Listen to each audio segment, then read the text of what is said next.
KTX에서 군인년 예쁜 애라며 시비 털던 조폭들, 알고 보니 그 여자의 정체가 대한민국 최초 특전사 출신 투스타였다면 1분 만에 양아치들의 뼈와 관절을 분리해버리는 소름 돋는 참교육 이야기입니다. 구독과 좋아요를 해주시면 더 좋은 사연으로 보답하겠습니다. 부산역 플랫폼은 떠나는 이들과 마중 나온 이들의 아쉬움과 설렘으로 북적였다. 서울행 KTX 열차에 오르는 인파 속 유독 한 사람의 존재감은 주변의 소란과 동떨어진 채 고요한 섬처럼 느껴졌다. 군더더기 없는 검은색 슬랙스에 단정한 흰색 블라우스, 어깨에 걸친 트렌치 코트는 평범한 차림새였으나 꼿꼿하게 편 허리와 한치의 흐트러짐 없는 걸음걸이는 그녀가 살아온 삶의 궤적을 짐작하게 했다. 그녀의 이름은 강세하. 대한민국 육군 창설 이래 최초의 여성 707 특수임 무단장이자 최연소로 별을 단 살아있는 전설. 지금은 잠시 군복을 벗고 휴가 중인 민간인이었지만 그녀의 눈빛은 여전히 전장을 응시하는 지휘관의 그것처럼 깊고 서늘했다. 지정된 특실 좌석에 앉은 그녀는 창밖으로 빠르게 스쳐 지나가는 풍경을 무심하게 바라보았다. 지난 몇 년간 그녀의 시간은 숨가쁘게 흘러갔다. 칠흑 같은 어둠 속에서 적의 숨통을 끊고 대테러 작전의 최전선에서 부하들의 목숨을 책임져야 했다. 백호라는 코드네임으로 불리며 완벽에 가까운 임무 수행 능력을 보여주었지만 그만큼 그녀의 영혼에는 무수한 상흔이 새겨졌다. 이번 휴가는 그런 자신에게 주어진 짧은 휴전과도 같았다. 잠시 모든 것을 잊고 온전히 강세하라는 한 개인으로 돌아가고 싶은 작은 소망. 그것이 그녀가 이 기차에 몸을 실은 이유였다. 열차가 부드럽게 속도를 올리며 도시의 풍경을 밀어내기 시작할 때였다. 고요했던 특실의 공기를 무례하게 찢는 고성이 터져나왔다. 크하. 야, 박치기. 술 더 가져와봐. 이게 술이가 맹물이가. 우렁찬 목소리의 주인은 맞은편 좌석에 거만하게 앉아있는 중년의 사내였다.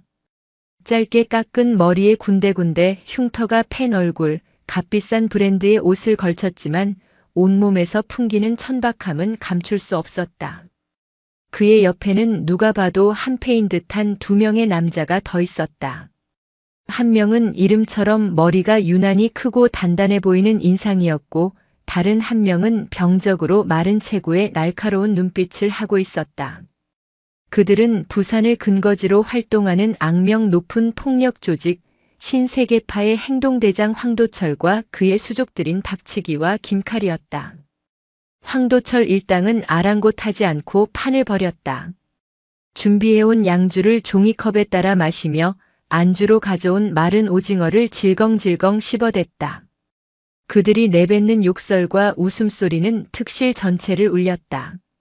몇몇 승객들이 불편한 기색을 내비쳤지만 험악한 인상의 그들에게 누구 하나 감히 주의를 주지 못했다. 승무원이 조심스럽게 다가와 목소리를 낮춰달라고 부탁했지만 황도철은 되레 눈을 부라렸다. 뭐야, 이 아가씨는? 우리가 돈 내고 타는데 좀 시끄러울 수도 있지. 서비스직이 그리 빡빡하게 굴어서 쓰나. 가서 양주나 한 병 더 가져와봐. 팁 두둑하게 챙겨줄 테니. 모욕적인 언사에 승무원의 얼굴이 붉어졌지만 그녀는 더 이상 말을 잇지 못하고 물러설 수밖에 없었다. 공공장소의 예의와 상식은 그들에게 통하지 않는 다른 세상의 법이었다. 강세하는 그 모든 상황을 말없이 지켜보고 있었다. 그녀의 미간이 미세하게 좁혀졌다. 오랜 군 생활은 그녀에게 불의를 감지하는 본능을 새겨 넣었다. 하지만 동시에 민간사에 개입하지 말라는 군의 엄격한 규율 또한 뼈에 새겨져 있었다. 과거 비슷한 상황에서 분노를 참지 못하고 폭력배를 제압했다가 과잉 대응이라는 구설에 휘말려 곤욕을 치렀던 기억이 스쳤다. 그때의 징계는 그녀의 완벽한 군 경력에 남은 유일한 흠집이었다. 나는 지금 군인이 아니다. 강세하다. 그녀는 스스로에게 되뇌며 눈을 감았다. 하지만 황도철 일당의 만행은 거기서 그치지 않았다. 술이 거나하게 취한 황도철의 눈에 복도를 지나가던 한 젊은 여성이 들어왔다. 단정한 옷차림의 평범한 직장인으로 보이는 여성이었다. 황도철은 음흉한 미소를 지으며 자리에서 일어나 여자의 앞을 막아섰다. 이야 아가씨. 인물이 훤하네. 어디 급한 일 있어요? 오빠들이랑 같이 한잔하면서 가지. 여성은 겁에 질린 얼굴로 뒷걸음질 쳤다. 비켜주세요. 하지만 황도철은 길을 비켜주기는커녕 더욱 바싹 다가서며 그녀의 팔목을 거칠게 붙잡았다. 어딜 가려고? 오빠가 술 한 잔 사준다는데 영광인 줄 알아야지. 박치기와 김칼이 저질스러운 농담을 던지며 낄낄거렸다. 주변 승객들은 모두 고개를 돌리거나 잠든 척 눈을 감았다. 공포가 특실 안을 지배했다. 여성의 눈에는 눈물이 그렁그렁 맺혔다. 그녀는 필사적으로 저항했지만 성인 남성의 완력을 이겨낼 수는 없었다. 이거 나요. 놓으라고요. 여성의 비명이 날카롭게 울려 퍼지는 순간 눈을 감고 있던 강세아의 눈꺼풀이 천천히 들어 올려졌다. 그녀의 검은 눈동자 속에서 차갑고 단단한 무언가가 번뜩였다. 그녀는 더 이상 외면할 수 없었다. 이곳은 전쟁터가 아니었지만 눈앞에서 무고한 시민이 폭력에 신음하는 것을 보고만 있는 것은 그녀가 지켜온 신념을 스스로 배반하는 행위였다. 군복을 입고 있든 사복을 입고 있든 강한 힘은 약자를 지키기 위해 존재해야 했다. 그것이 그녀가 수십 년간 목숨을 걸고 지켜온 군인의 가치였다. 강세아는 소리 없이 자리에서 일어났다. 그녀의 움직임에는 어떠한 망설임도 없었다. 고요한 분노를 담은 그녀의 발걸음이 황도철 일당을 향해 천천히 하지만 단호하게 나아가고 있었다. 특실의 모든 시선이 소리의 근원지인 황도철과 겁에 질린 여성, 그리고 그들을 향해 다가서는 또 다른 한 여성에게로 집중되었다. 길고 긴 정막을 깨고 피할 수 없는 폭풍의 서막이 오르고 있었다. 그 손 놓으시지. 나지막하지만 얼음장처럼 차가운 목소리가 특실의 소음을 갈랐다.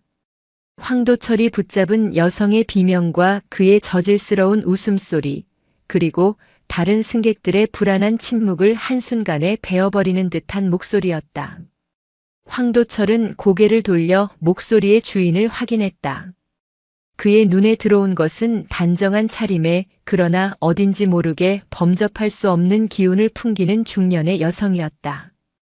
그는 강세하의 위아래를 훑어보며 비웃음을 터뜨렸다. 뭐야, 이 아줌마는? 지금 나한테 명령하는 거야? 곱게 늙을 것이지 어디서 정의의 사도 행세야. 황도철의 조롱에도 강세아의 표정에는 변화가 없었다. 그녀는 한 걸음 더 다가서며 다시 한번 조금 더 낮고 단호한 목소리로 말했다. 마지막 경고다. 그 손 놓아. 그녀의 눈빛은 마치 잘 벼린 칼날 같았다. 그 눈빛에 순간적으로 섬뜩함을 느낀 황도철이었지만 곧이어 자존심이 불같이 타올랐다. 부산 바닥에서 그에게 감히 이런 식으로 말을 거는 사람은 없었다. 하물며 연약해 보이는 여자에게 이런 취급을 당하는 것은 용납할 수 없었다. 이 미친년이 진짜 죽고 싶어서 환장했나? 황도철은 붙잡고 있던 여성의 팔을 거칠게 뿌리치고 강세아를 향해 주먹을 휘둘렀다. 주변에서 나지막한 비명이 터져나왔다. 하지만 강세아는 눈 하나 깜빡하지 않았다. 그녀는 날아오는 주먹을 피하는 대신 오히려 그 안으로 파고들었다. 황도철의 주먹이 그녀의 얼굴에 닿기 직전 그녀의 손이 번개처럼 뻗어나가 그의 손목을 붙잡았다. 황도철의 입에서 비명이 터져나왔다. 강세아는 그의 손목 관절을 정확하게 잡아 비틀었다. 수만 번의 훈련으로 다져진 인체의 급소를 파고드는 정교한 움직임이었다. 뚝 하는 소름 끼치는 소리와 함께 황도철의 손목이 꺾였다. 그의 손에서 힘이 빠져나가고 고통으로 얼굴이 하얗게 질렸다. 이 인연이 상황을 지켜보던 박치기가 고함을 지르며 달려들었다. 그는 이름처럼 자신의 육중한 몸을 이용해 그대로 강세아를 들이받을 기세였다. 하지만 강세아는 황도철을 방패 삼아 몸을 살짝 틀었다. 박치기의 거대한 몸은 속도를 이기지 못하고 그대로 황도철과 부딪혔다. 두 거구가 뒤엉켜 넘어지는 동안 강세아는 이미 그들의 뒤를 점하고 있었다. 그녀는 넘어진 박치기의 뒷목을 구두굽으로 가볍게 찍어 눌렀다. 비명조차 지르지 못한 채 박치기는 그대로 의식을 잃고 바닥에 쓰러졌다. 순식간에 두 명의 건장한 남자가 쓰러지자 유일하게 남은 김칼의 얼굴이 공포로 물들었다. 그는 떨리는 손으로 품 안에서 무언가를 꺼내들었다. 번쩍이는 칼날이었다. 오지 마. 더우면 찔러버릴 거야. 칼을 본 승객들이 비명을 지르며 더욱 몸을 움츠렸다. 하지만 강세아는 그 칼날을 보고도 여전히 평온했다. 그녀의 눈에는 오히려 연민의 빛마저 감돌았다. 칼은 그렇게 쥐는 게 아닐 텐데. 그녀는 나비처럼 가볍게 스텝을 밟으며 김칼의 측면으로 파고들었다. 김칼이 당황해서 칼을 휘둘렀지만 그 움직임은 강세아의 눈에는 마치 느린 화면처럼 보였다. 그녀는 칼을 쥔 김칼의 팔꿈치 안쪽 신경 다발을 손날로 정확하게 내리쳤다. 찌르르 하는 극심한 고통과 함께 김칼의 손에서 칼이 힘없이 떨어져 바닥에 쨍하는 소리를 내며 굴렀다. 강세아는 그가 정신을 차릴 틈도 주지 않고 그의 턱을 손바닥으로 가볍게 밀어 올렸다. 목이 꺾인 김칼은 그대로 뒤로 넘어가며 의식을 잃었다. 불과 1분도 채 되지 않는 시간이었다. 세 명의 조폭은 비명 한 번 제대로 지르지 못하고 바닥에 무력하게 널브러져 있었다. 특실 안은 물을 끼얹은 듯 조용해졌다. 승객들은 눈앞에서 벌어진 일을 믿을 수 없다는 듯 경이로운 눈으로 강세아를 바라보고 있었다. 그녀는 아무 일도 없었다는 듯 흐트러진 옷매무새를 가다듬고 겁에 질려있던 젊은 여성을 부축해 일으켰다. 괜찮습니까? 여성은 고개를 겨우 끄덕이며 눈물을 뚝뚝 흘렸다. 감사합니다. 정말 감사합니다. 그때였다. 한 승객이 자리에서 일어나 박수를 치기 시작했다. 그러자 약속이라도 한 듯 다른 승객들도 모두 자리에서 일어나 우레와 같은 박수와 환호를 보냈다. 억눌려 있던 공포와 분노가 안도감과 경외심으로 바뀌는 순간이었다.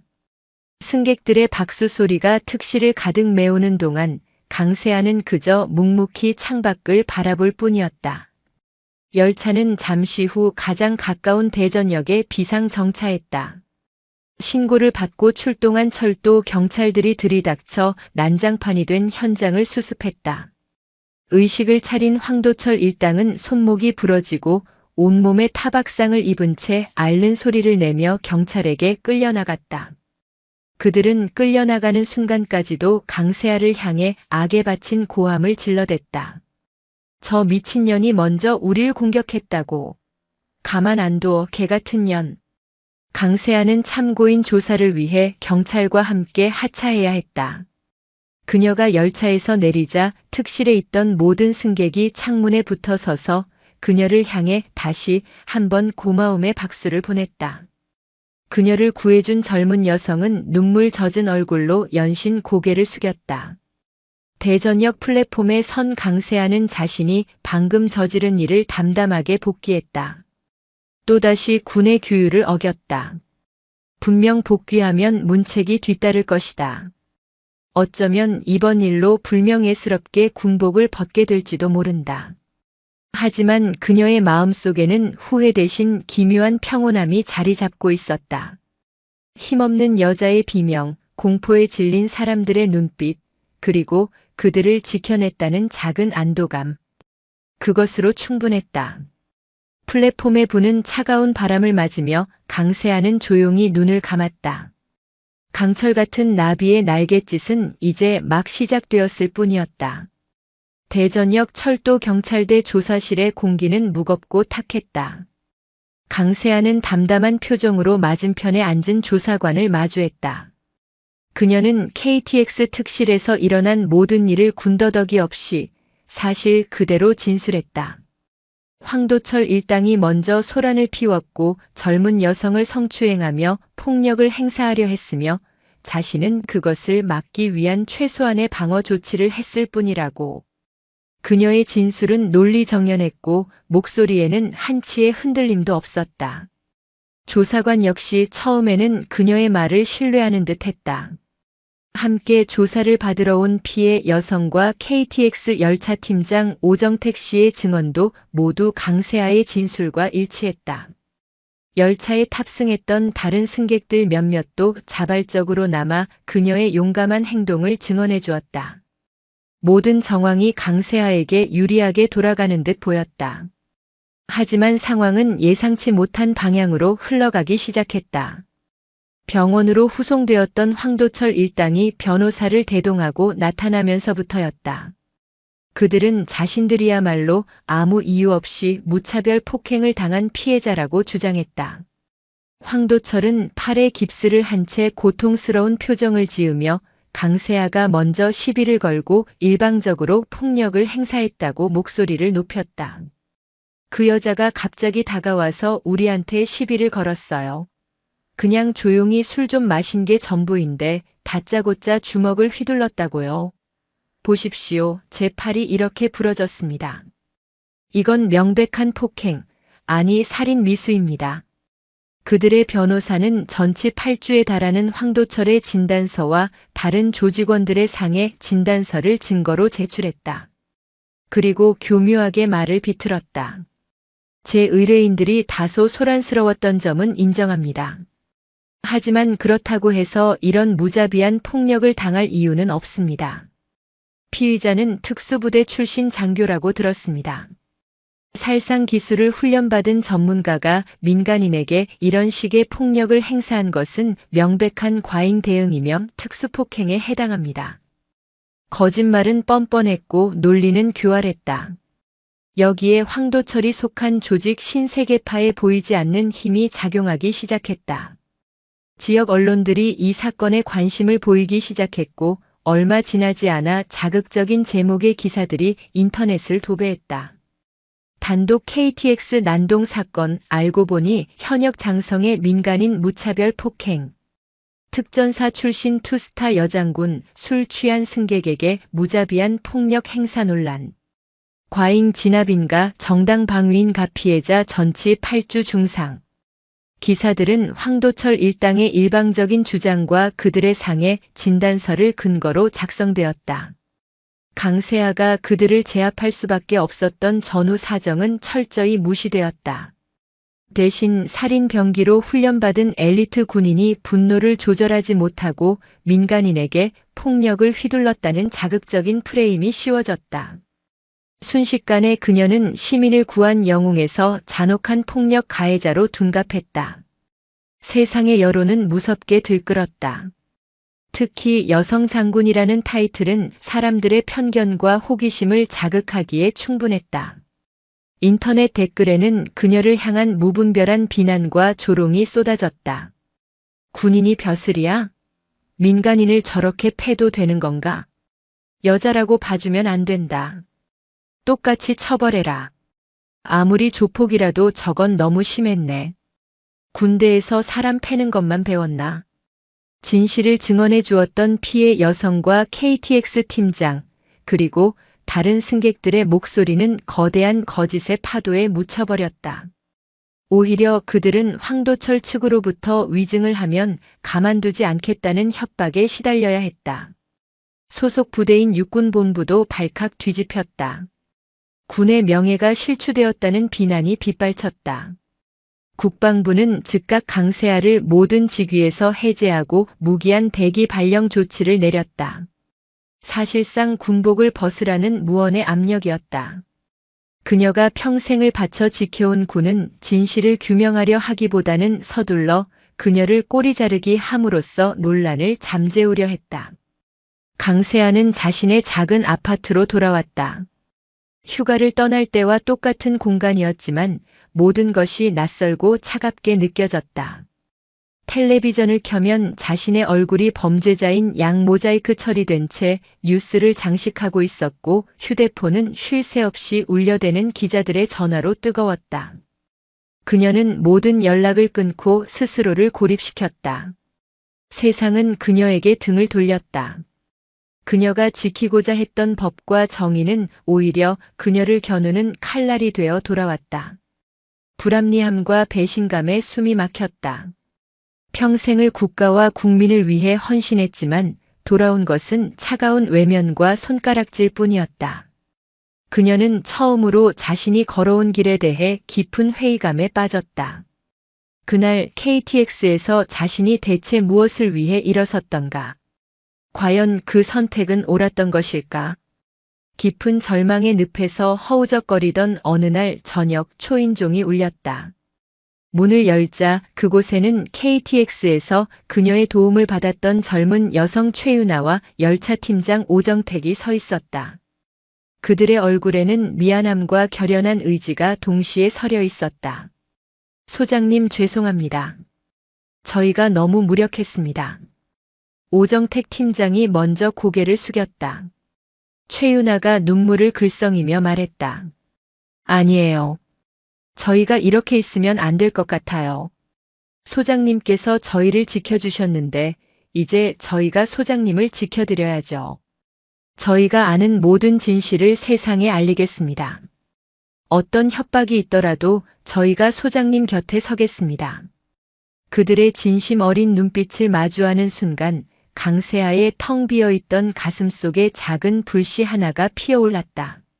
세상 모두가 등을 돌려도 진실의 무게를 아는 사람들이 곁에 있었다.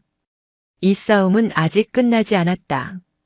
거짓의 그림자가 아무리 짙게 드리워져도 한 줄기 빛만 있다면 어둠을 걷어낼 수 있다. 강세아는 굳게 닫혀있던 입술을 열었다. 그녀의 목소리는 작았지만 그 어떤 함성보다 단단했다. 고맙습니다. 거짓의 파도는 생각보다 거세고 집요했다. 최유나와 오정택 팀장의 용기 있는 제안은 강세아의 꺼져가던 마음에 작은 불씨를 지폈지만 그 불씨가 타오르기도 전에 현실의 폭풍우가 그들을 덮쳤다. 황도철 측은 단순한 언론 플레이를 넘어 법과 제도를 악용해 교묘하게 진실을 옭아매기 시작했다. 황도철의 변호인단은 피해자의 심리적 안정이 필요하다는 명목으로 경찰 조사를 의도적으로 지연시켰다. 그 사이 그들은 물밑에서 바쁘게 움직였다. 당시 KTX 특실에 탔던 승객들 중 일부가 거액의 돈에 매수되어 강세아가 먼저 시비를 걸었다는 거짓 진술서를 작성했다. 돈으로 회유되지 않는 이들에게는 신세계파 조직원들의 그림자가 어른거렸다. 한밤중에 걸려오는 의미심장한 전화, 집 주변을 맴도는 낯선 차량은 평범한 시민들에게 감당하기 힘든 공포였다. 진실을 증언해주겠다던 몇몇 승객들은 결국 압박을 이기지 못하고 연락을 끊었다. 최유나와 오정택에게는 더욱 집요한 공격이 가해졌다. 황도철 측은 사설 탐정을 고용해 그들의 뒷조사를 했고 사소한 흠집까지 부풀려 인신공격을 시작했다. 최유나는 과거 직장에서 동료와 다퉜던 일이 평소 행실이 불량하고 공격적인 성향으로 포장되었고 오정택 팀장은 과거 근무 태만으로 경고를 받은 전력이 있는 신뢰할 수 없는 증인으로 매도당했다. 언론은 확인도 없이 그들이 뿌린 정보를 받았으며 사건의 증인들마저 신뢰할 수 없는 사람들로 만들어버렸다. 소장님 죄송합니다. 저 때문에. 최유나는 자신의 과거사까지 들춰지며 공격당하자 강세아에게 얼굴을 들지 못했다. 강세아는 그런 그녀의 어깨를 조용히 감쌌다. 유나 씨 잘못이 아닙니다. 저들의 방식이 원래 그런 겁니다. 가장 비열하고 추악한 방법으로 사람의 영혼을 꺾으려 하는 것. 하지만 우리가 여기서 꺾이면 저들의 세상이 오는 겁니다. 그녀는 담담하게 말했지만 마음속은 까맣게 타들어가고 있었다. 그녀가 믿었던 군의 시스템마저 그녀를 외면했다. 군 법무실에 연락해 도움을 청했지만 돌아온 답변은 민간인과의 법적 다툼에는 군이 개입할 수 없으며 수사 결과를 지켜보겠다는 원론적인 이야기뿐이었다. 그녀는 군에게 버려진 섬이 되어가고 있었다.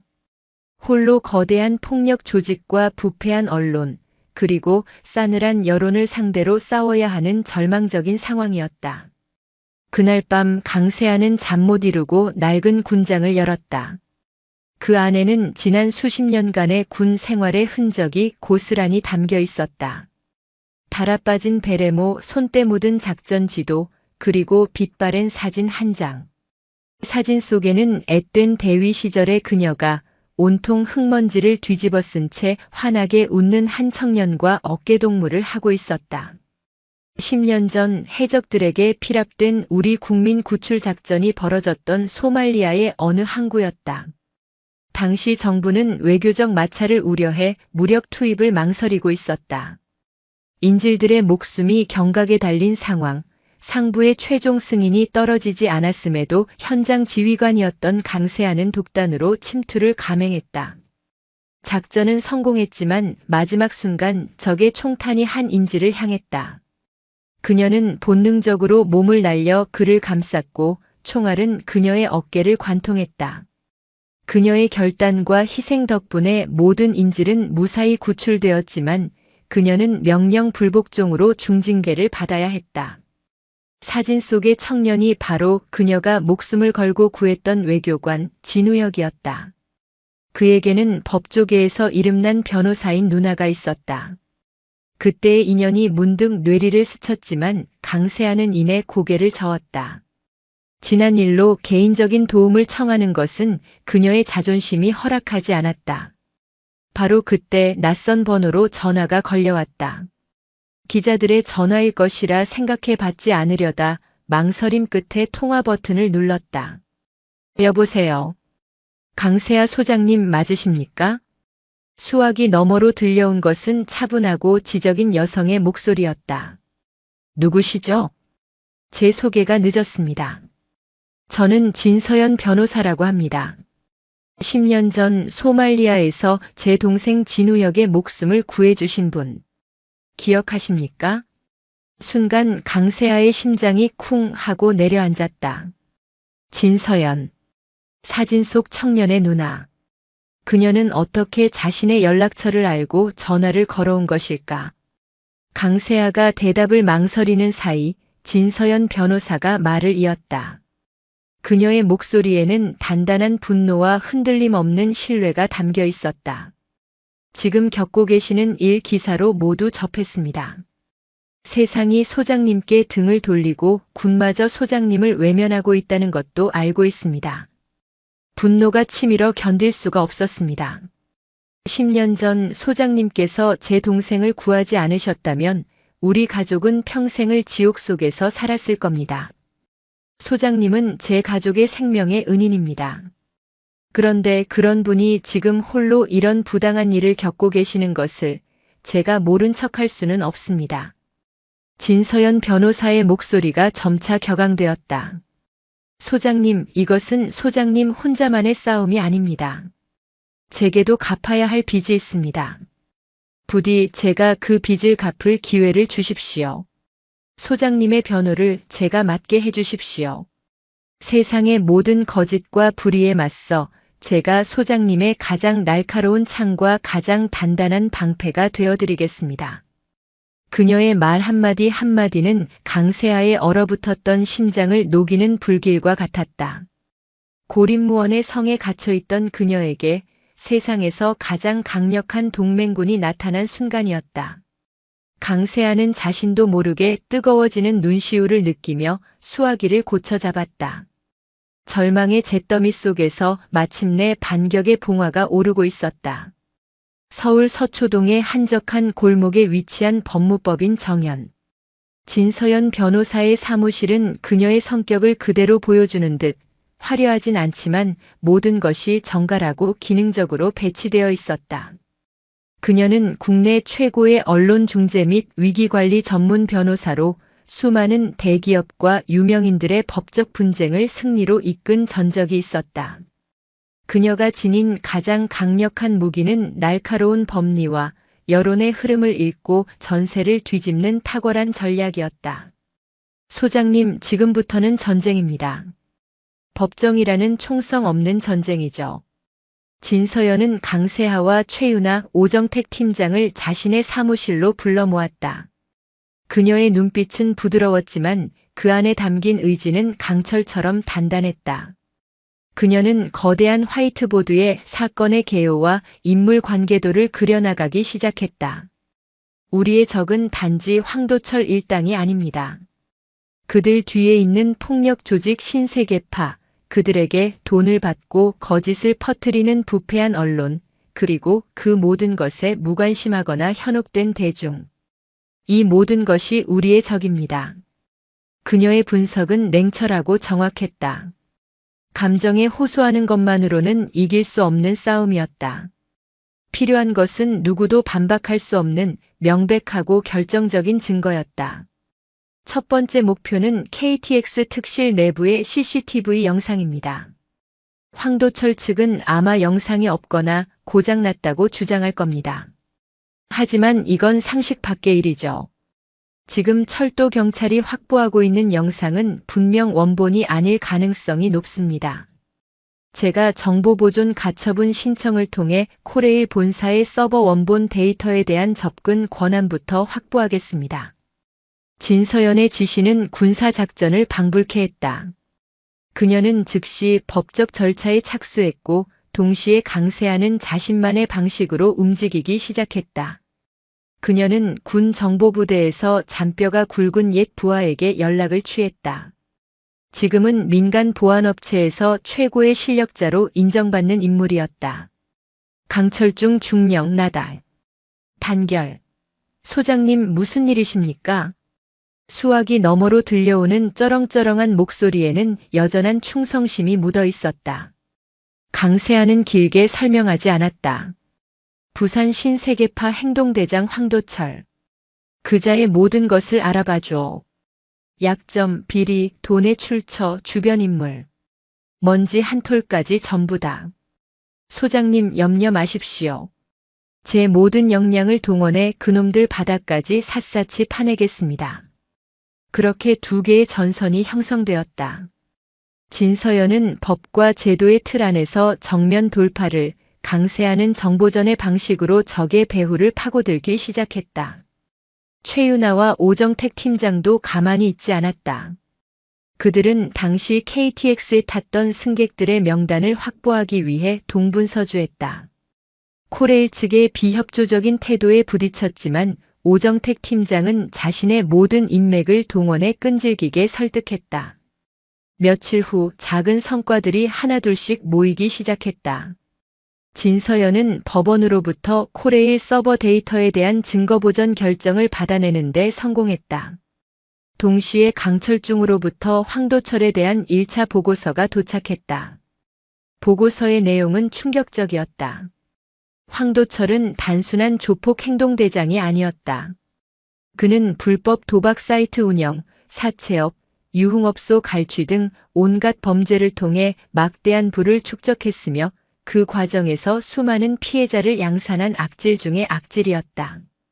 특히 그는 자신의 폭력 행위를 교묘하게 정당방위나 쌍방폭행으로 둔갑시키는데 능했으며 그 뒤에는 지역 경찰 및 법조계와의 유착 관계가 의심된다는 내용도 포함되어 있었다. 역시 보통 내기가 아니었습니다. 이자는 법을 이용해 빠져나가는 방법을 아주 잘 알고 있는 놈입니다. 진서연이 보고서를 보며 혀를 찼다. 하지만 가장 결정적인 증거인 CCTV 영상은 여전히 오리무중이었다. 코레일 측이 제출한 영상 파일은 예상대로 사건 발생 시점의 일부가 손상되어 있었고 복구가 불가능하다는 답변만 돌아왔다. 복구가 불가능한 게 아니라 안 하는 거겠지. 강세아가 차갑게 말했다. 하지만 진서연은 포기하지 않았다. 그녀는 국내 최고의 디지털 포렌식 전문가를 수소문해 비밀리에 접촉했다. 변호사님, 이건 의도적인 삭제가 명백합니다. 일반적인 손상과는 패턴이 다릅니다. 시간을 주시면 삭제된 원본 데이터를 복구할 수 있을지도 모릅니다. 전문가의 말은 한 줄기 희망이었다. 이제 남은 것은 시간과의 싸움이었다. 한편 최윤아와 오정택 팀장의 노력도 결실을 맺었다.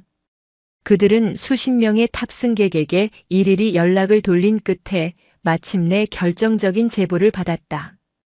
당시 특실에 있던 한 대학생이 두려움에 떨면서도 몰래 스마트폰으로 동영상을 촬영했다는 것이었다. 그는 언론의 왜곡 보도와 이어지는 협박에 겁을 먹고 영상을 숨겨왔지만 최윤아의 진심 어린 호소에 마음을 움직였다. 며칠 뒤 진서연의 사무실에 모두가 다시 모였다. 디지털 포렌식 전문가가 가져온 복구된 CCTV 영상 파일과 대학생이 목숨 걸고 촬영한 스마트폰 영상이 노트북 화면에 동시에 재생되었다.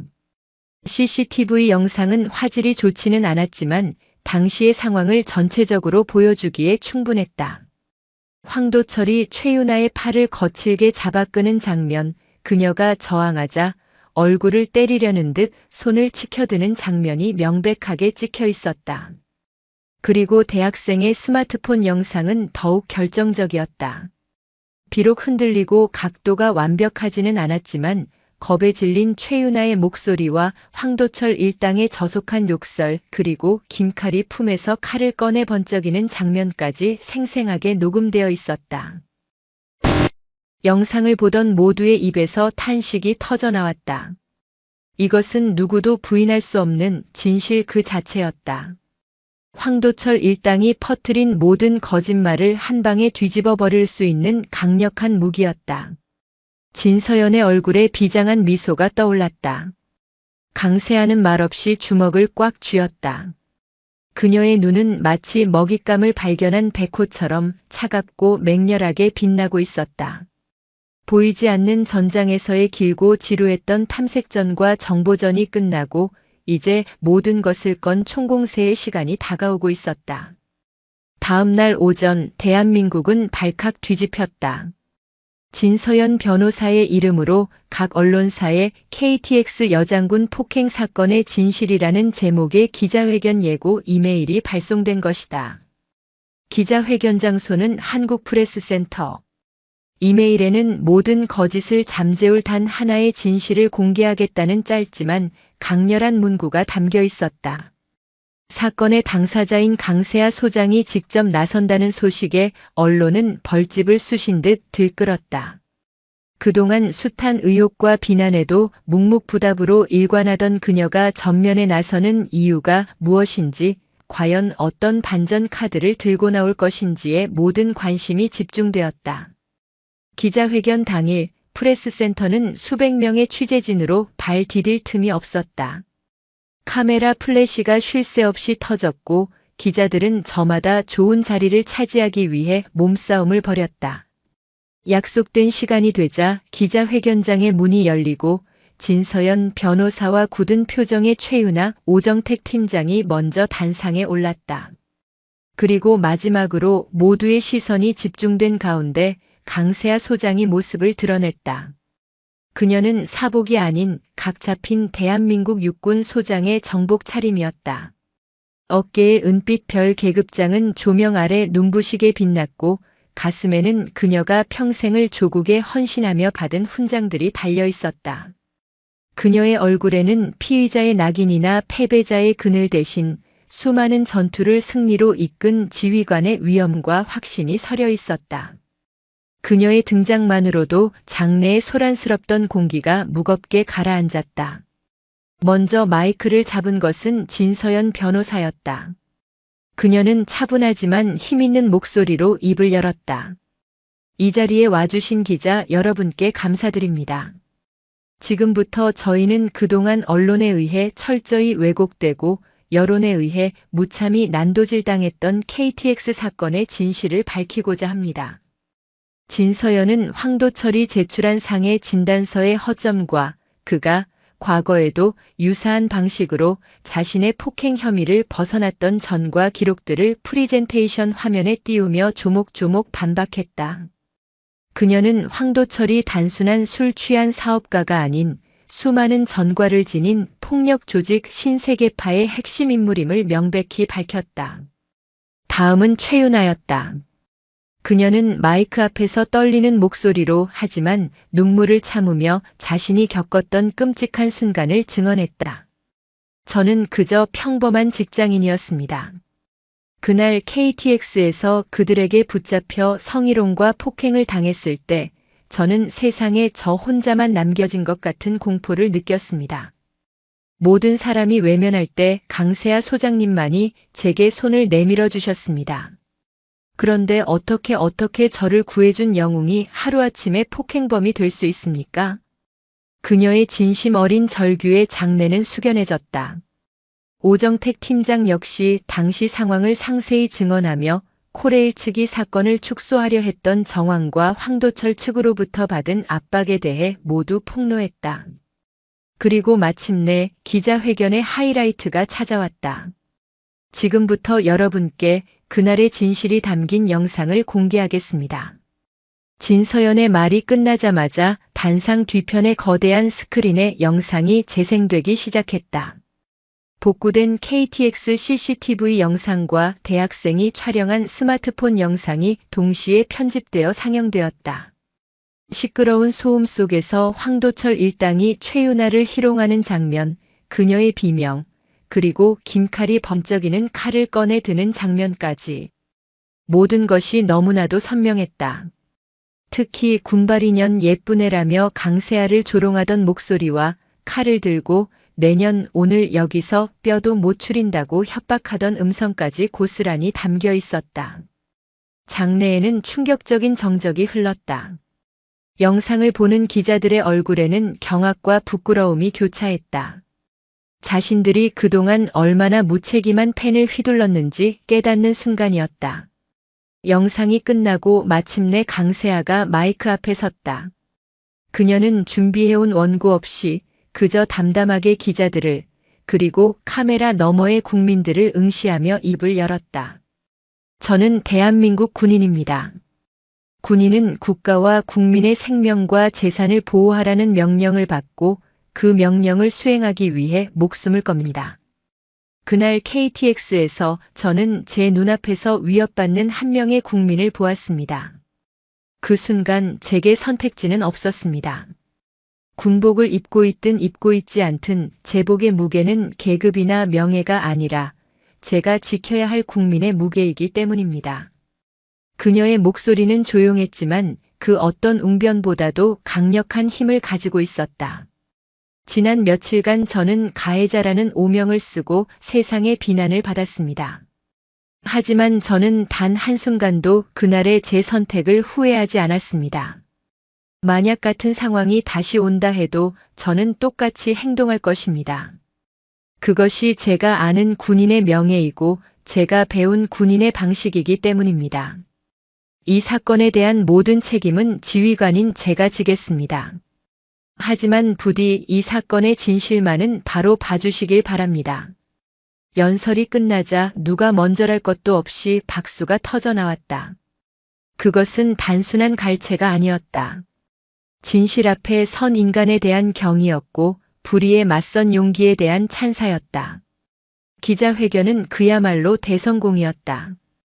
그 시각 자신의 호화로운 사무실에서 느긋하게 기자회견을 TV로 지켜보던 황도철의 얼굴은 하얗게 질려갔다. 모든 것이 끝났다는 것을 직감한 그는 급히 도망치려 했지만 이미 사무실 문을 부수고 들이닥친 경찰 특공대에 의해 처참하게 체포되었다. 거짓의 제국이 무너져 내리는 순간이었다. 그날 저녁 모든 뉴스와 신문 일면은 강세아 소장의 이야기로 도배되었다. 여론은 180도 돌아섰다. 폭행범 여장군은 순식간에 참군인 강세아, 우리 시대의 진정한 영웅으로 불리기 시작했다. 국방부와 군의 전화는 그녀의 징계를 철회하라는 항해 전화로 불통이 될 지경이었다. 진실의 섬광은 그 어떤 어둠보다 강하고 그 어떤 거짓보다 눈부시게 빛나고 있었다. 강세아의 기자회견은 단순한 진실 규명을 넘어 대한민국 사회 전체에 거대한 파장을 일으킨 핵폭탄과도 같았다.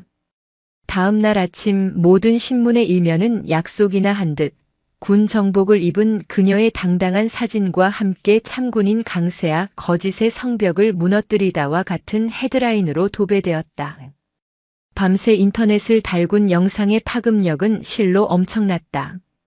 황도철 일당의 추악한 민낯과 칼을 꺼내 위협하는 장면은 국민적 공분을 사기에 충분했고, 그에 맞선 강세아의 절도 있고 강력한 대응은 통쾌함을 넘어 경외감마저 불러일으켰다. 여론의 흐름이 180도 바뀌자 가장 먼저 움직인 것은 검찰과 경찰이었다. 그동안 미온적인 태도로 일관하던 수사기관들은 마치 기다렸다는 듯이 대대적인 수사에 착수했다. 기자회견 다음 날 새벽 서울지방경찰청 광역수사대는 부산에 위치한 신세계파의 본거지를 급습했다. 한밤의 정적을 깨고 들이닥친 수십 명의 특공대원들 앞에 어제의 위세는 온데간데 없이 조직원들은 추풍낙엽처럼 쓰러져 나갔다.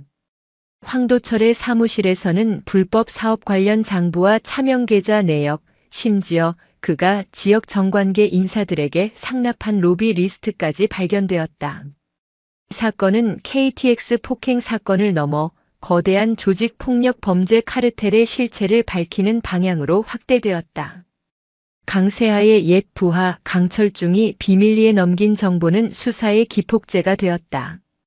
그가 파악한 황도철의 자금 흐름과 약점들은 검경의 수사망을 더욱 촘촘하게 만들었고, 덕분에 신세계파의 핵심 간부들은 미처 손쓸 틈도 없이 줄줄이 검거되었다. 며칠 만에 부산 최대의 폭력 조직으로 군림하던 신세계파는 사실상 와해 수준에 이르렀다. 두 번째 파도는 군을 덮쳤다. 국방부와 육군본부의 홈페이지는 강세아 소장의 징계를 즉각 철회하고 그녀의 명예를 회복시키라는 국민들의 청원으로 마비될 지경이었다. 강세아 소장을 구하라는 이름의 온라인 팬클럽까지 생겨났고 수십만 명의 시민들이 서명운동에 동참했다. 당황한 군 수뇌부는 긴급 대책회의를 소집했다. 군의 명예를 실추시켰다는 이유로 그녀에게 등 돌렸던 그들이었지만 이제는 국민적 영웅이 된 그녀를 외면할 수 없게 된 것이다. 결국 육군 참모총장이 직접 강세아에게 전화를 걸어왔다. 강 장군, 내가 군을 대표해서 사과하네. 자네의 진정한 군인 정신을 미처 헤아리지 못했어. 부디 군에 미흡했던 판단을 용서해주게. 최고 지휘관의 진심 어린 사과였다. 며칠 뒤 육군은 공식적으로 강세아의 모든 징계와 대기 발령을 철회했으며 오히려 이번 사건을 통해 군의 위상을 높인 공로를 인정해 그녀에게 충무무공 훈장을 수여하겠다고 발표했다. 군의 명예를 실추시킨 죄인에서 군의 명예를 드높인 영웅으로 공식 인정받는 순간이었다. 사건의 또 다른 당사자들에게도 변화의 바람이 불었다. 코레일 사장은 대국민 사과 성명을 발표하고 오정택 팀장을 비롯한 당시 승무원들의 미흡했던 대처에 대해 고개를 숙였다. 하지만 동시에 끝까지 진실의 편에 서서 용기 있게 증언한 오정택 팀장의 행동을 높이 그를 서비스 혁신팀의 총괄 매니저로 특별 승진시켰다. 거짓 정보로 강세아를 매도했던 언론사들은 앞다투어 정정 보도를 내고 사설을 통해 깊은 사죄의 뜻을 밝혔다. 특히 악의적인 기사를 썼던 몇몇 기자들은 회사로부터 중징계를 받거나 스스로 사표를 던져야 했다. 정의의 파장은 사회 곳곳으로 퍼져나갔다. 강세아는 더 이상 고립된 개인이 아니었다. 그녀는 불의에 맞서는 용기의 상징이 되었다. 어느 날 저녁 그녀는 자신을 위해 끝까지 싸워준 동지들, 진서연 변호사와 최윤아, 오정택 팀장을 자신의 집으로 초대했다.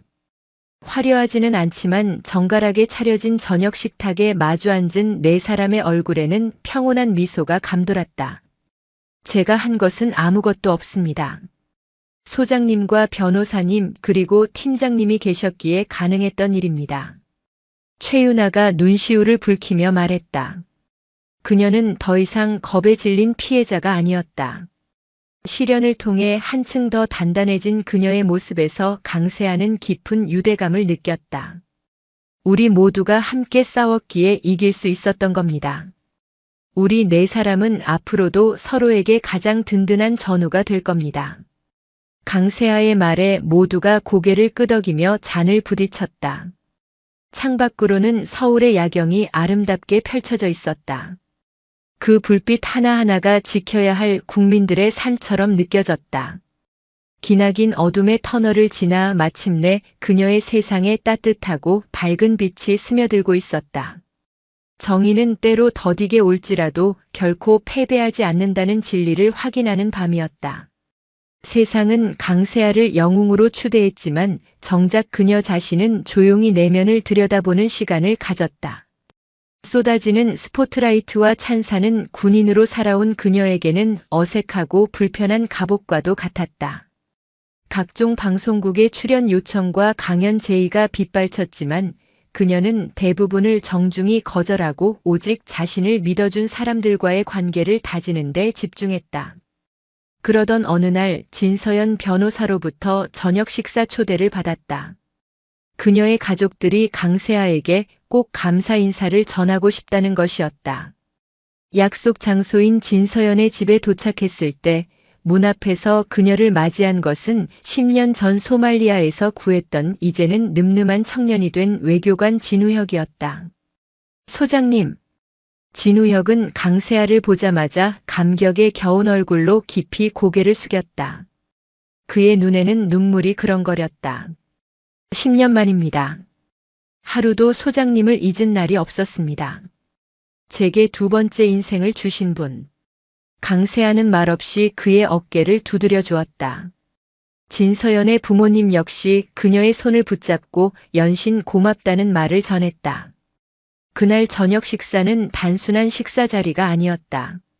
10년이라는 시간을 뛰어넘어 한 사람의 희생이 어떻게 다른 사람의 삶을 구하고 그 인연이 또 다른 위기 속에서 어떻게 서로를 지탱하는지를 확인하는 감동적인 자리였다. 식사 도중 진우혁은 조심스럽게 물었다. 소장님, 그때 정말 무섭지 않으셨습니까? 상부의 명령도 없이 저희를 구하기 위해 뛰어드셨을 때 말입니다. 강세아는 와인잔을 내려놓고 잠시 생각에 잠겼다. 그리고는 담담하게 입을 열었다. 두려웠다. 내 판단 하나에 부하들의 목숨과 인질들의 목숨이 모두 달려 있었으니까.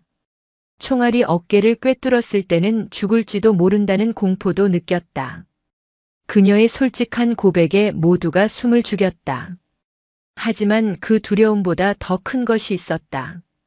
눈앞에서 죽어가는 국민을 외면하고 돌아섰을 때 평생을 군인이라는 이름의 무게에 짓눌려 살아가야 할 것이라는 또 다른 공포. 나는 그 공포가 더 무서웠다. 군인의 사명은 두려움이 없는 상태가 아니라 두려움에도 불구하고 옳은 일을 하는 것이라고 믿었으니까. 이번 KTX 사건 때도 마찬가지였다. 그녀의 말은 진우혁뿐만 아니라 진서연과 그 가족들의 마음에도 깊은 울림을 남겼다.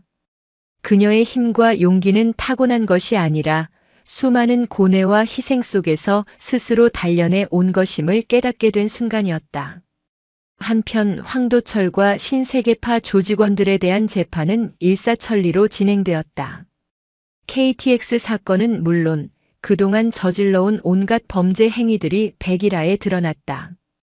검찰은 황도철에게 사회로부터 영원히 격리해야 할 악질 범죄자라며 무기징역을 구형했다. 그리고 몇 달 후 1심 법원은 검찰의 구형을 받아들여 황도철에게 무기징역을, 다른 핵심 조직원들에게도 각각 10년 이상의 중형을 선고했다. 법정을 나서는 황도철의 얼굴에는 더 이상 오만함 대신 모든 것을 잃은 자의 공허함만이 남아있었다. 판결이 있고 며칠 뒤 강세아는 교도소로부터 한 통의 편지를 받았다. 황도철이 보낸 것이었다. 편지에는 사죄나 반성의 말 대신 단 한 줄의 문장만이 적혀 있었다. 당신과 만나고 싶다. 그것은 어쩌면 마지막 바라기자 이해할 수 없는 존재에 대한 원초적인 질문일지도 몰랐다. 강세아는 망설임 없이 교도소로 향했다. 차가운 유리벽을 사이에 두고 마주 앉은 황도철은 과거의 위세는 찾아볼 수 없을 만큼 초라하고 왜소해 보였다. 그는 한참 동안 강세아를 노려보다가 갈라진 목소리로 물었다. 대체 왜 그랬나? 당신 같은 사람이 왜 하찮은 계집애 하나 때문에 당신의 모든 것을 걸었지? 돈 때문인가? 아니면 명예? 그의 질문에는 여전히 상황을 이해하지 못하는 어리석음이 담겨 있었다. 강세아는 그를 동정하지도 비웃지도 않았다. 그저 차분한 눈으로 그를 응시하며 말했다. 당신은 평생을 힘으로 다른 사람을 짓밟고 군림하며 살아왔겠지. 그래서 당신에게 힘이란 그런 의미일 것이다. 하지만 당신이 모르는 것이 있다. 그녀는 잠시 말을 멈추고 가장 낮은 목소리로 하지만 가장 단단한 진실을 전했다. 진정한 힘은 빼앗기 위해 있는 것이 아니라 지키기 위해 존재하는 것이다. 당신은 평생 그 의미를 이해하지 못할 테고 그래서 결국 당신의 힘에 스스로 잡아먹힌 것이다. 강세아의 말은 비수가 되어 황도철의 폐부를 찔렀다. 그는 아무런 대답도 하지 못했다. 그저 멍하니 자신이 평생 이해하지 못할 세상의 법칙을 이야기하는 강세아의 눈을 바라볼 뿐이었다. 강세아는 그에게 마지막 말을 남기고 조용히 자리에서 일어났다. 당신에게도 기회는 있었다. 변할 수 있는 기회. 그 기회를 걷어찬 것은 당신 자신이다. 교도소를 나서는 강세아의 발걸음은 가벼웠다. 그녀는 자신의 가장 큰 적이었던 황도철을 법적으로 뿐만 아니라 인간적으로도 완전히 제압했음을 느꼈다. 과거의 상흔은 사라지지 않겠지만 그녀는 이제 그 상흔을 정면으로 마주하고 넘어설 힘을 얻었다. 어두운 과거와의 완전한 작별이었다. 강세아 소장의 명예는 완벽하게 회복되었고 오히려 이전보다 더 높은 위상을 갖게 되었다. 군 내부에서는 그녀를 육군 역사상 최초의 여성 군단장, 나아가 합참의장 후보로까지 거론하는 이들이 생겨났다. 얼마 후 육군본부는 그녀의 다음 보직을 공식적으로 제안해왔다. 그것은 군인이라면 누구나 꿈꿀 만한 최고의 영예, 최전방을 책임지는 보병사단의 사단장 자리였다. 대한민국 여군 역사상 전례가 없는 파격적인 인사였다. 군이 그녀에게 보낼 수 있는 최대한의 신뢰와 존경의 표시였다. 모두가 그녀가 당연히 제안을 받아들일 것이라 예상했다. 그것은 그녀가 평생을 걸어온 군인의 길에서 오를 수 있는 가장 높은 정점이었고 그녀를 음해했던 세력들에게 보여줄 수 있는 가장 완벽한 복귀였다. 하지만 강세아는 깊은 고민에 빠졌다. 며칠간의 휴가를 얻은 그녀는 군복을 벗고 평범한 등산객처럼 북한산을 올랐다. 정상에 서서 발 아래 펼쳐진 서울의 풍경을 내려다보았다. 빌딩 숲 사이를 바쁘게 오가는 자동차들, 공원에서 여가를 즐기는 사람들. 그녀가 목숨 걸고 지켜온 대한민국의 평화로운 일상이었다. 문득 그녀는 깨달았다. 자신이 지켜야 할 전선이 비단 철책선 너머에만 있는 것이 아니라는 것을. 진정한 위협은 때로 우리가 살아가는 일상 속에서 가장 약한 고리를 파고든다는 것을 KTX 사건을 통해 뼈저리게 느꼈다. 사단장이 되어 수만 명의 부하를 지휘하고 국가 안보의 최전선을 지키는 것은 분명 영광스럽고 중요한 일이다. 하지만 지금 그녀의 마음을 움직이는 것은 거대한 조직의 수장이 되는 것보다 한 명 한 명의 평범한 시민들 곁에서 그들의 일상을 지키는 일이었다. 힘의 의미를 모르는 이들에게 진정한 힘의 가치를 가르치고 두려움 때문에 용기 내지 못하는 이들에게 손 내밀어주는 일. 그것이 지금 자신에게 주어진 새로운 사명처럼 느껴졌다. 고민 끝에 그녀는 육군 참모총장을 직접 찾아갔다. 그리고 모두의 예상을 깨고 사단장 직책을 정중히 고사하겠다는 뜻을 밝혔다. 총장님, 군인으로서 제게 베풀어 주신 크나큰 영광과 신뢰에 진심으로 감사드립니다. 하지만 저는 이제 다른 전선에서 싸워보고자 합니다. 참모총장은 그녀의 갑작스러운 결정에 놀라움을 감추지 못했지만 그녀의 눈빛에 담긴 확고한 의지를 보고는 이내 고개를 끄덕였다. 강 장군, 자네가 어디에 있든 자네는 영원한 대한민국의 자랑스러운 군인일 걸세. 자네의 결정을 존중하네. 강세아가 선택한 새로운 길은 바로 경찰청에서 제안했던 시민안전교육 총괄 교관 자리였다. 군 장성이 경찰 조직의 교육을 책임지는 것은 극히 이례적인 일이었지만 경찰청장은 그녀의 합류를 두 팔 벌려 환영했다. 또한 진서연 변호사와 그녀의 가족들은 강세아의 이름을 딴 공익재단, 세아재단을 설립했다. 범죄 피해자들을 돕고 사회의 불의에 맞선 의인들을 지원하며 시민 안전교육을 후원하는 재단이었다. 강세아는 이 재단의 명예 이사장직을 수락했다. 그녀의 전역 소식과 새로운 행보에 많은 사람들이 아쉬워했지만 곧이어 더 큰 응원과 지지를 보내기 시작했다.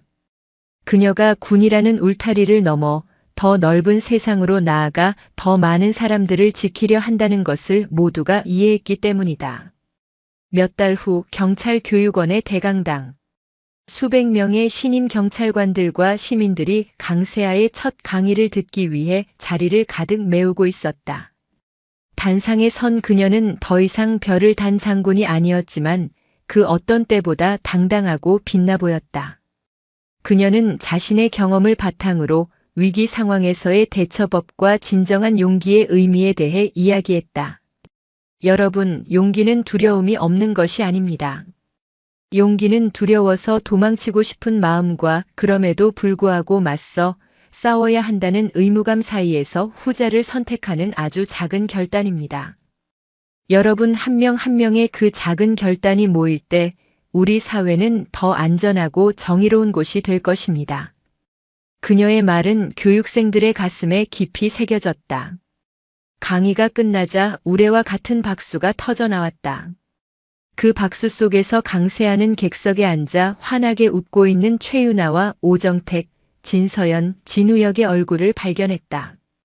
자신을 믿고 함께해준 사람들. 그녀는 그들과 눈을 맞추며 조용히 미소 지었다. 그녀의 새로운 여정, 새로운 사명은 이제 막 시작되고 있었다. 그로부터 2년의 세월이 흘렀다. 강산이 2번 바뀌는 동안 강세아가 뿌린 용기의 씨앗은 대한민국 사회 곳곳에서 싹을 틔우고 풍성한 숲을 이루기 시작했다. 그녀는 더 이상 군복을 입지 않았지만 우리 사회의 가장 든든한 지휘관으로 불리며 국민들의 깊은 신뢰와 사랑을 한 몸에 받고 있었다. 오늘 서울의 올림픽 공원은 이른 아침부터 남녀노소 할 것 없이 수많은 인파로 북적였다. 경찰청과 세아재단이 공동으로 주최하는 제1회 대한민국 시민안전 페스티벌이 열리는 날이었다.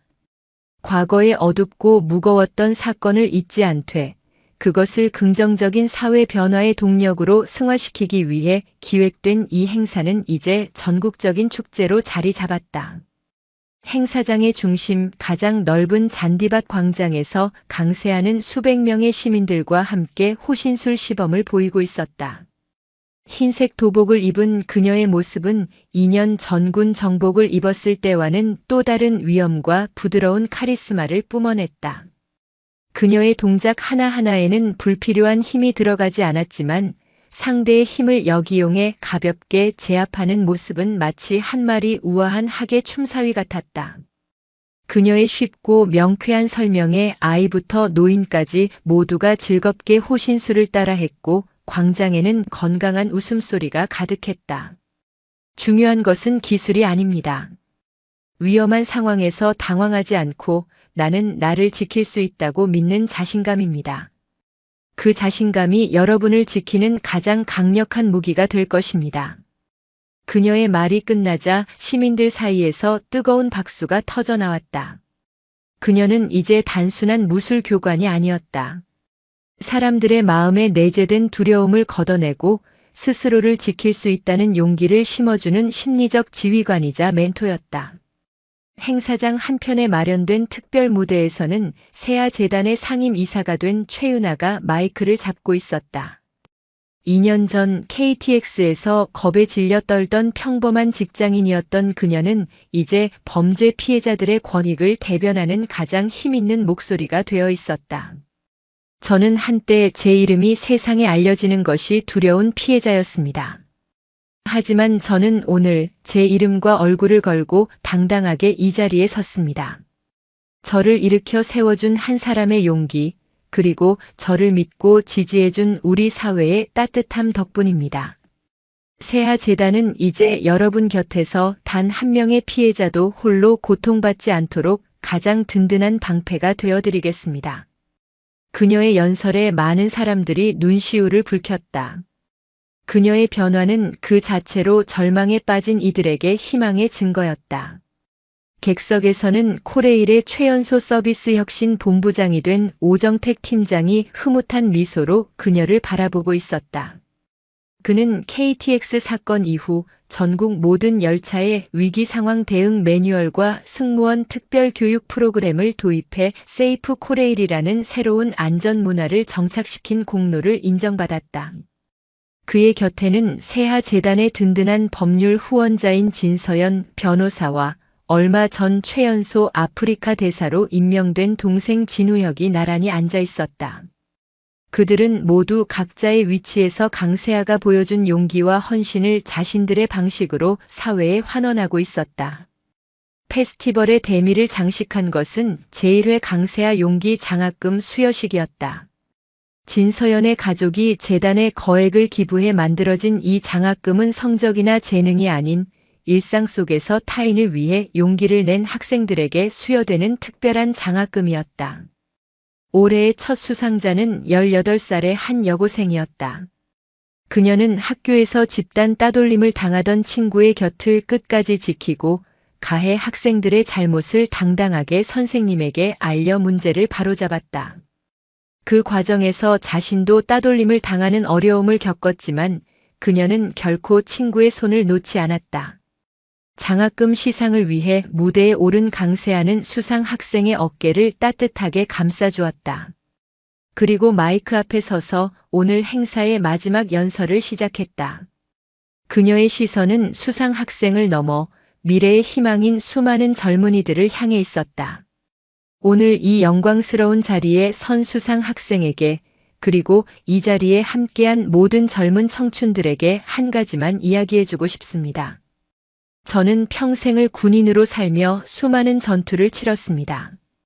총알이 빗발치는 전장보다 더 두려웠던 것은 불의 앞에서 침묵해야 하는 비겁함이었습니다. 세상을 바꾸는 것은 거창한 영웅의 이야기가 아닙니다.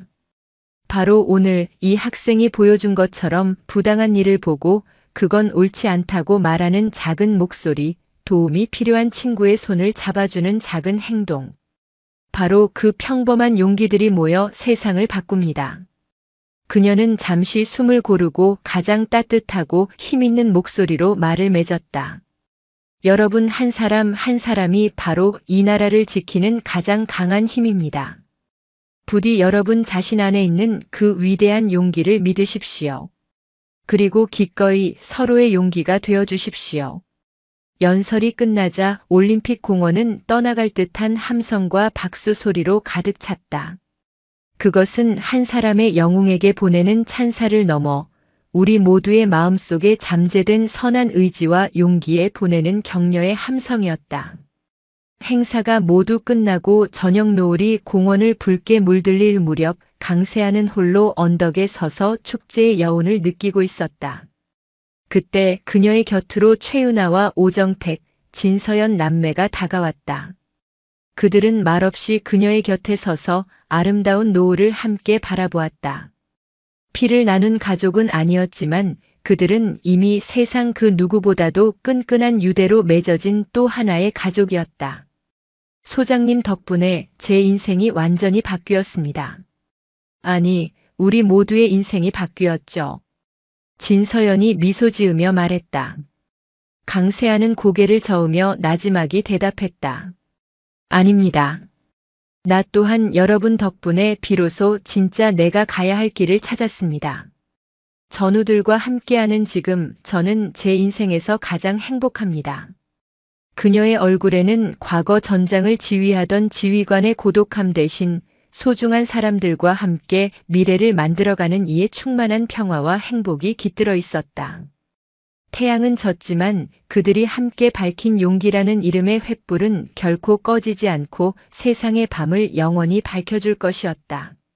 한 전설적인 군인의 이야기는 막을 내렸지만 평범한 시민들의 가슴 속에 살아 숨쉬는 그녀의 위대한 유산은 이제 막 시작되고 있었다. 오늘도 인생지의 말씀을 잘 들어주셔서 감사합니다.